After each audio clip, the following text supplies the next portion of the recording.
பொறுத்த வரைக்கும் எனக்கு ஒரு விஷயத்துலயும் வந்து நிறைய மிராக்கள் நடந்திருக்கு. அது எப்படின்னா, அவர் எனக்கு முன்னாடி வந்தார், என் கூட இருக்கான்றது ஒண்ணு.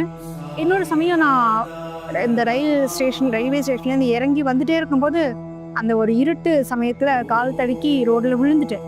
இப்போ நிறைய வண்டிகள்லாம் நின்றுருக்கு. கேட் போட்டிருக்காங்க, ரயில்வே கேட் போட்டிருக்காங்க. நிறைய லைன் கார், வேனு, பைக்கு எல்லாம் நின்றுருக்கு. நான் வந்து அப்படியே டோட்டலாக அப்படி விழுந்துட்டேன். விழுந்து எனக்கு இந்த இடத்துல நான் அடி ஒரே ரத்தம்.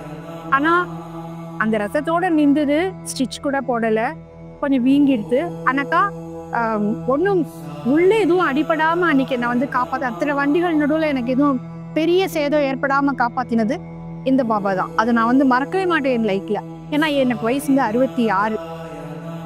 இந்த வயசுல கீழே விழுந்தா என்ன ஆகும்னு எல்லாருக்குமே தெரியும்.